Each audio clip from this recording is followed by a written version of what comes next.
We're looking into the NPP's 2024 manifesto, and as read or delivered by the Vice President, Dr. Mahama and Bawumia, who happens to be the flag bearer of the party. When I want to go into governance, I'll take the story from ChannelOneNews.com. It says, I won't have more than 50 ministers introduce flat rates for importers. That's Dr. Bawumia speaking. And the story reads, the flag bearer of the New Patriotic Party, NPP, Dr. Mahama and Bawumia, has announced that he will not appoint more than 50 ministers if elected president.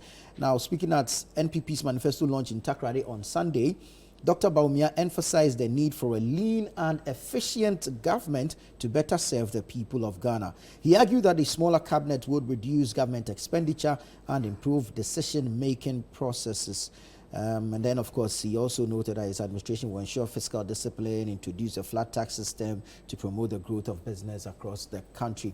But on the governance side, he actually hinged this on his drive for digitalization and all, saying that a fully digitized government will not need more than 50 ministers. He is looking to lead a lean and efficient government that does not have more than 50 ministers. But we've heard this before. Even the opposition has touted a similar thing. The flag bearer of the NDC has touted a similar thing. But Dr. Bawumia works for a president who has how many ministers? Yes, I think you would be also fair to the man when he has rightly also said some time ago that, look, I am in the maid seat, and then that's the driver. I came to serve a master, and what my master wants is what I would do because my master has a plan. You know, all coaches have their plan. Right. And when you see the coach, he will confer with the assistant coach, but then the coach is the one right on the line giving the instructions of what he wants to be played. Yeah. So I'll pardon him a bit and say, look, the man says, if I get the chance, you know twins in Tafo? Yeah. Even twins. I come after twins. Oh, wow. Yeah. So you live with them? Yeah, I'm a terrier. Look at P squared. Have you heard their issues? Yeah. These are twins. They landed the same day. Different mindsets and what is going on right now. And so you know your twin brothers. Yeah. They might have issues where this one thinks the left and this one thinks the right. Yeah. But they are still family members. Exactly. So maybe the president, the current president, thinks that with his style of play right now he's playing, he needs more players to deliver. Yeah. You know, and this other gentleman says, you know what, I know there will be injuries and everything else, but I still need a lean, you know, team, and then I'll just play such that, look, we are going to play a very cautious and free game, and I know my strikers are good, so I'll not need, you know, a very big team. Another thing, you could look at the soldier, army, armed force. I mean, he says, look, I need some few men, but I know how to approach this thing. Yeah. You know, so you know the mission you're on, the nature of your mission, and the contingent you need to execute. After 8 years, in fact, for 7 years and a few months, he thinks, I've looked into the game. This is how I can play it. Let's be fair to him. That's what he thinks he can do. And he has said that, look, I'll run with 50 men. And that's what the CSO and media, you have done wonderfully. Salute to citizens, CSOs, and media. The discussion has been on that, look, cut the size of government. Yeah. We don't want it. This is reduce the expenditure. And I've loved it, the way the media held to it, the way the CSO community and the cry of the people, and the demand of the people, the voices of the people have been the voice of God. So we have said, look, cut down expenditure. Ensure that you have a lean government. And I'm indeed going to be cautioning that any of the two gentlemen, like you already mentioned, the opposition leader to have said, none of them to try and deal with Ghanaians the way the normal trend has been. The average Ghanaian now is angry. People are hungry and angry now. What you say, Otumfo Kachre, Nana say, Onwe na Nkofo di ebufu, eni brain come, and omudi tutia na Mahama. So it is an advice that, look, you should know that people now are angry because of hunger. Yeah. So if you take them for granted, they remember what Kwame Nkrumah told you.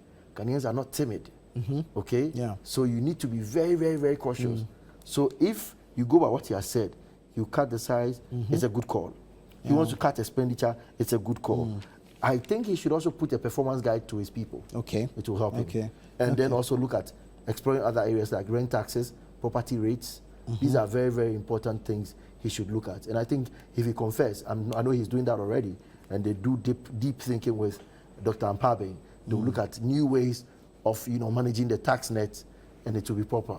Because Alex Ampabe also looks critically into the informal sector, especially the artisans in that sector, and then how some of them could be brought on wonderfully into the tax nets. So yeah, I think it's a good thing. Still on governance, he's promised to reinitiate the process of getting MMDCs elected through universal adult suffrage to deepen decentralization and effective local governance. One other thing he said that actually caught my attention is to delink the creation of districts from constituencies to end the automatic creation of constituencies that increases the size of parliament, which to me I feel is very perfect. Because for a country of 33 million people, we currently have 275 constituencies. What is the land size of Ghana in the first place? And so if you delink the creation of districts from constituencies, it actually even helps stop this gerrymandering that we've been seeing over the period. I don't know what you make of this. If I clap for him for that, but I also have wanted to hear him say, I need to put a bill together, send to Parliament, so that we cap it and say, enough is enough. All nations agreeing, if anything at all, we want to even reduce the numbers. That will be the starting point, to say, look, there should be a cap on it. We can never go beyond this again.